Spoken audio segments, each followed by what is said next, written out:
photographing a slot canyon in the Big Bend country. One of my favorite locations to visit when I am in Big Bend is to drive out to Closed Canyon. This is a somewhat narrow, almost slot-like canyon in Big Bend Ranch State Park next to Big Bend National Park.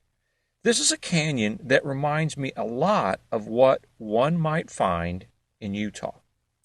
Since canyons are best on sunny days, and Big Bend gets a lot of sunny days, we normally plan to make a day trip over to Big Bend Ranch to explore it.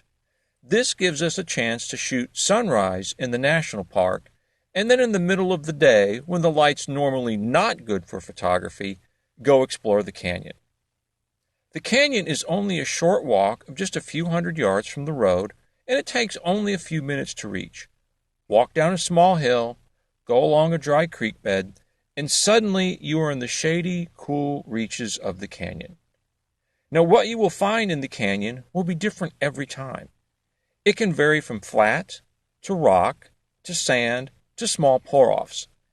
Every time it rains, the canyon will flood and the canyon will change. The upper part of the canyon is fairly easy to traverse. It's mostly flat, and the pour-offs tend to be small and easy to negotiate. However, as you get deeper into the canyon, the pour-offs get bigger and steeper, and the rock gets slicker. Toward the back, there are several pour-offs that are several feet tall, and they require climbing skills. And toward the end, there's even one that requires a rope and a short rappel to get down and back up.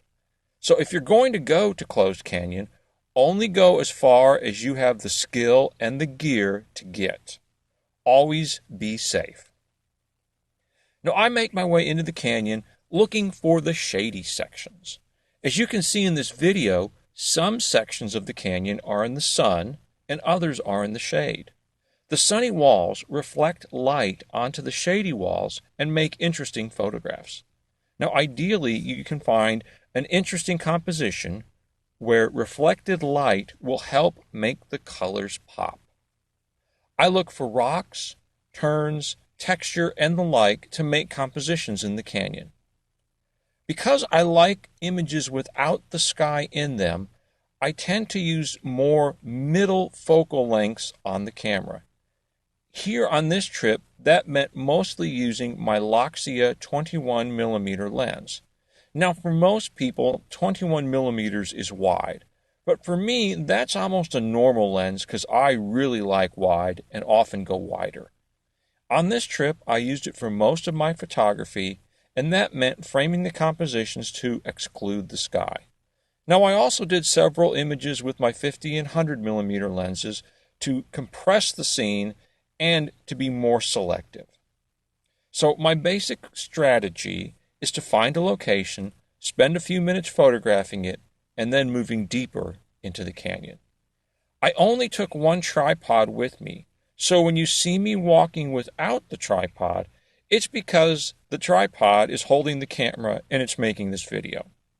So when you do this yourself, it really takes a lot of time and effort to do the filming, and it even makes it harder to actually even do photography. Many thumbs up to the folks who do this really well. So on this spring day, I spent a few hours exploring the canyon and found that its ever-changing nature had new secrets to find and new images to make. As always, I had fun, made a few images, and couldn't wait to get back. As the day went on, the light moved down the walls and onto the canyon floor. As I made my way out, I wondered how the canyon might change before my next visit. All in all, it was a great day to be out exploring in Big Bend. To see more of my images and stories from my trips, check out my blog. Thanks for watching.